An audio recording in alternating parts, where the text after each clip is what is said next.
Meow, meow, meow, meow, meow, meow, meow, meow, meow, meow, meow. Hi everybody and welcome to our Dallas road trip recap. Recap? That's kind of what it was.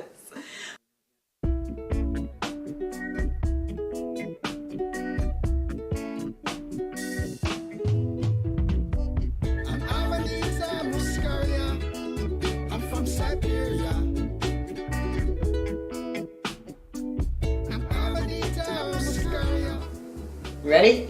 9 days of exciting action. So we had the car all packed up the day before, basically. Chris got home, he rolled in, and we just threw the bikes on the car and left the Christmas lights on for a beautiful picture there. And we were able to leave, and we drove, it was a 5-hour drive, 307 miles to Harrisonburg, Virginia. It was a beautiful campsite. They had a tent pad, there was a pit toilet, there was a picnic table, and there was about 8 sites. It was $5 to camp there. You couldn't beat it. It was gorgeous. So after Harrisonburg, we set our sights to make it to Nashville, Tennessee. Not Kentucky. Nobody wants to go to Nashville, Kentucky. The good news is they have some breweries in Nashville, so we had something to do for the evening. First up was actually Yazoo Brewing. Of course, we had to sample their standard flight of beer, and they had some pretty standard flagship beers. Otaku ramen? Otaku ramen, yeah. I had a ramen bowl with smoked tofu and riced cauliflower and a spice bomb. We went to Tennessee Brew Works. The main reason we went there was because they had live music, and we wanted to not miss out on live music in Nashville. It was a bluegrass band, and they were really entertaining. They were good.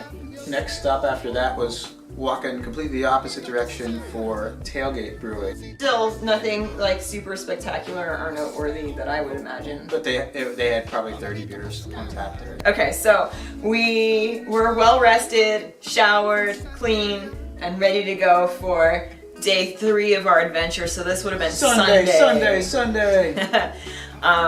So it was 10 hours of driving total on Sunday and 668 miles, and about 2/3 of the way? Yeah, 2/3 of the way in, we stopped in Arkadelphia. So that's what's cool about Arkansas, is all of their city names are just mashups of other places, like Texarkana. So yes, we were in Arkadelphia, Arkansas, and they had a trail system called Iron Mountain, which reminded me a little bit of Nakamixon, and there was one loop that was particularly like the Hydro Loop at Raystown. It was kind of on a peninsula, and it came around the edge of the peninsula, so you were surrounded by the reservoir water. It was beautiful. Really good views. Yeah, good views.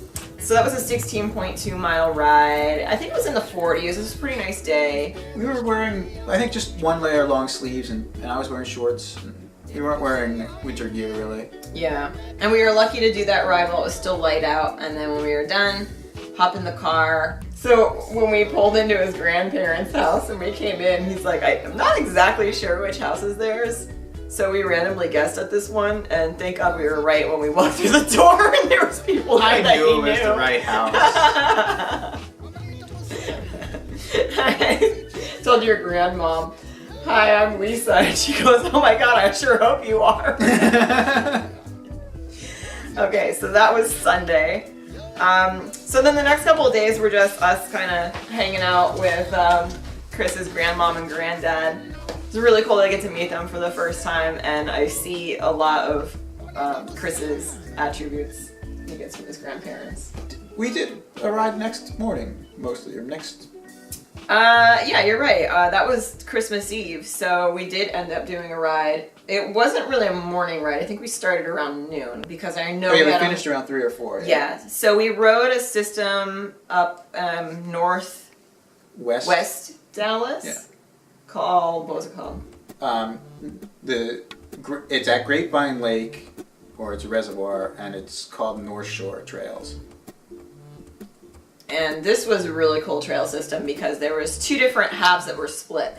And the one half was super flowy and fast, and we ended up doing like 12 miles in 2 hours, and that was with lots of stopping to do pictures and video footage and, you know, all kinds of stuff. And then the other half, you know, just when I was certain that this very flat land ahead of us, like Dallas, Texas, with no mountains, had no rocks either, the other half of the trail almost reminded me of Seven Tubs because there was lots of rock gardens.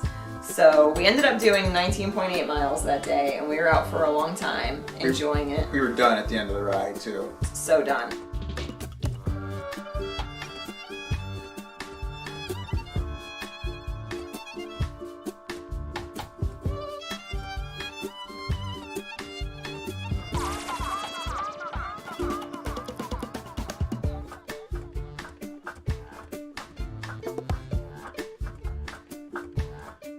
We didn't even have a chance to eat because after that, we hurried up so that we could make it to 6 o'clock mass with your family. So that was fun. And then later that night, we had dinner at Chris's, Uncle Tom's, and Aunt Margot's house. And had some of the best Tex-Mex food. Veggie enchiladas, bean enchiladas, tacos, what else?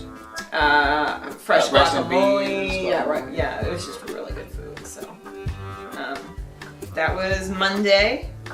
Tuesday was Christmas Day. So we kind of just sat around a little bit. Chris had some really cool binders. Well, Chris's grandmom had some really cool binders about family history that we kind of spent time reading, and we had Christmas. So my favorite gift was a gift from Chris's grandmom, and it was a box filled with all of baby pictures. Aww. Yes, that happened. You were so cute. So Christmas was really nice. So the Wednesday after Christmas was when we did an urban ride to explore downtown Dallas, Texas. We saw an armadillo. That was super cool.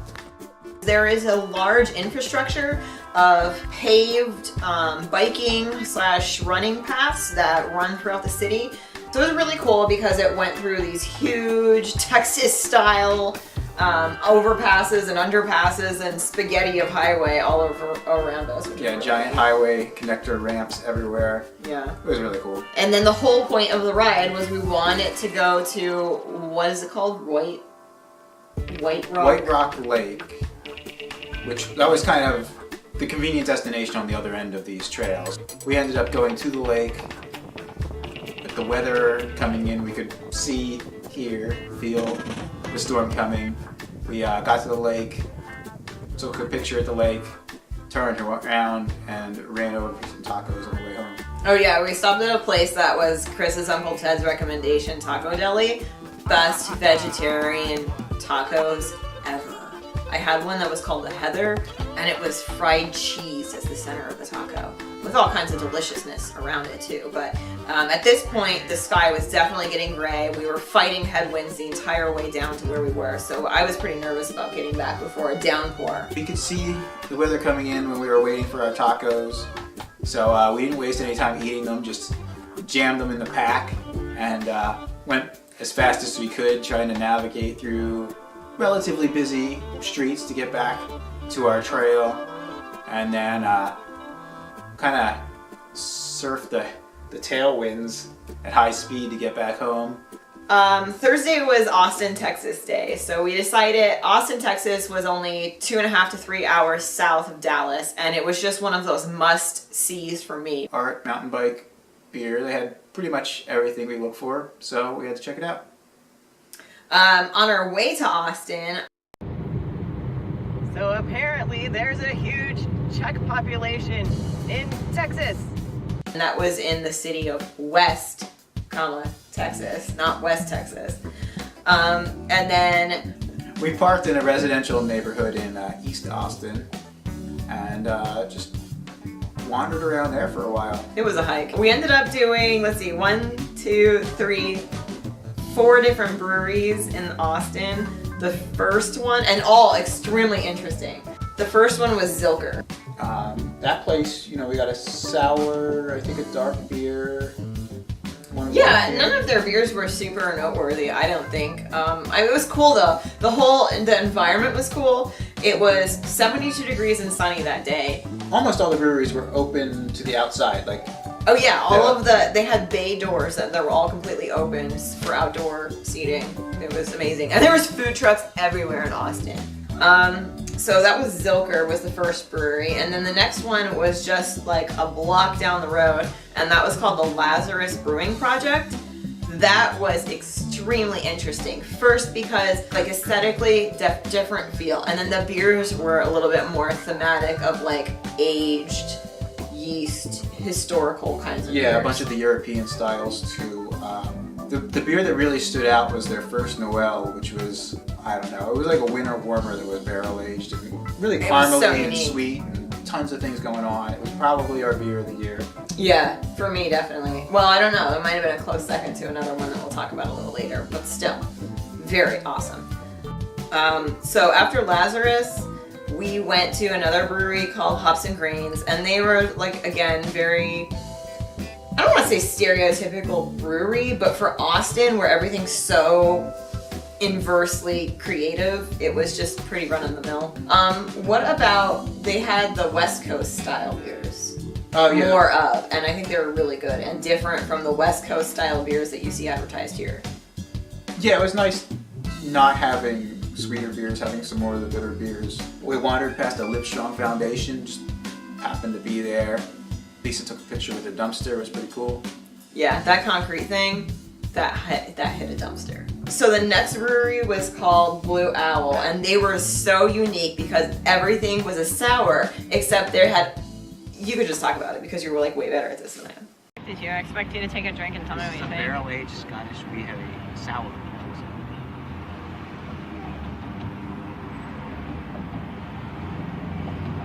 I have never had anything like that before. I don't know what's going on in my face.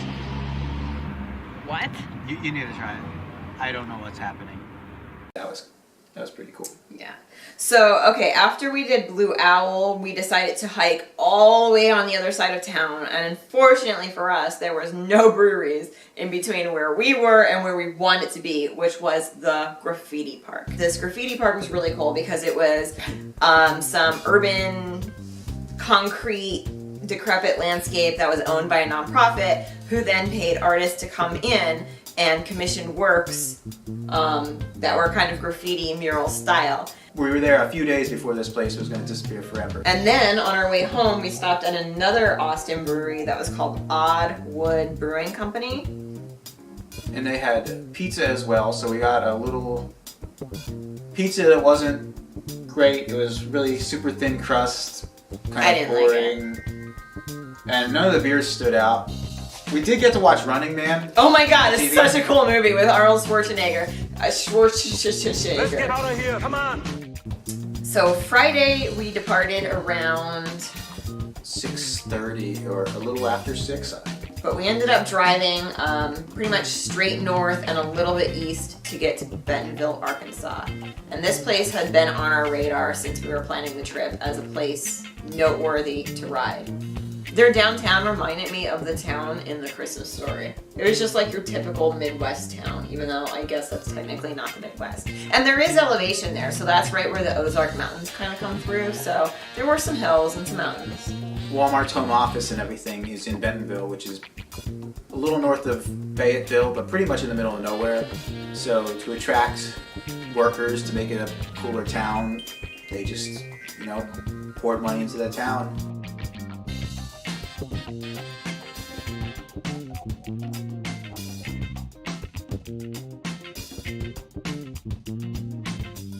The first trail right out of the parking lot was filled with berms, these cool wooden ramps, and I think Lisa ended up riding it 4 or 5 times total. She just had to go back for more.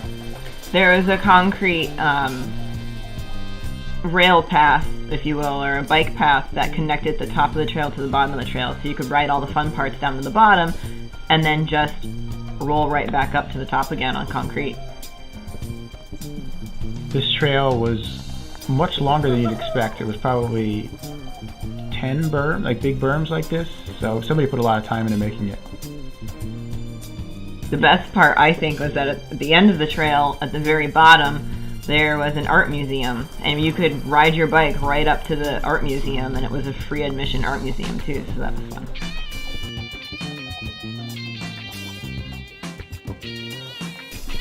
This was still by the parking lot, but these were these concrete jumps that were right there on the trail. This was the bonus trail we did, but we accidentally found it, so we had to check out what it was.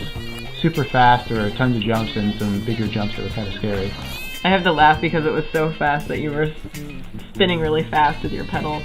Oh yeah, they had publicly funded murals out in the middle of the single track there. It's ridiculous. Yeah, it was some kind of retaining wall that would have just been kind of an eyesore if they didn't do anything to it, and then just turned it into actually a cool feature. And this pump track was amazing. I think it was a little muddy there, so you didn't really want to play around with too much of the stuff, but that part was concrete. I just wish I had a little bit smaller of a bike, if it was like a kid's bike or a BMX bike, and you could go flying around that. There's a dog park next to it, all kinds of other stuff. Lots of different parks. More publicly funded art right alongside of the concrete bike path.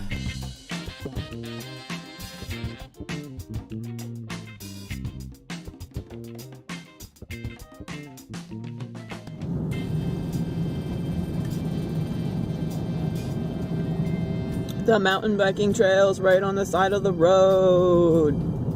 And it's over. So Bentonville was a blast, except that after we were done riding, it was time to get back in the car and start driving all the way back to Pennsylvania. So on that first day when we left Bentonville, we drove all the way to St. Louis, Missouri. We stopped at 2 breweries when we were there. The first is called Side Project, where they did a lot of barrel-aged stuff. The second was Heavy Riff Brewing, and the beers were good, but I was more impressed with the food because they actually had vegetarian options there. So we drove like crazy, and then we ended up camping overnight in the Hoosier State Forest in Indiana. And that was cool because the campsite was right on the time zone. So on the road out to the campground, our watches, cell phones changed time about 3 or 4 different times. And it was a nice campsite for State Forest. Yeah, it was mostly just a pull off on the side of the road, which is really all we were looking for. Sunday, we woke up, actually, we ended up waking up super early on Sunday. We woke up around 5 o'clock in the morning, hit the road, and we drove like crazy all day. We hardly stopped at all. The only place we really stopped was for pizza and beer at Boxcar Brewing. That was in DuBois, Pennsylvania. My grandparents' hometown. And then we ended up getting home from our big trip on Sunday night around 6:30, and that was it. We had just enough time to unpack the car, and then you had to be in work the next morning, and that was it. It was a great trip. Yeah, it was a blast. Wish we just had a couple more days I don't even know, like a couple more days with family, a couple more days bike riding, a couple more days exploring different towns. That's the problem with the trip, is it's hard to come home. Yeah. We'll do it again next year. We just have to figure out where.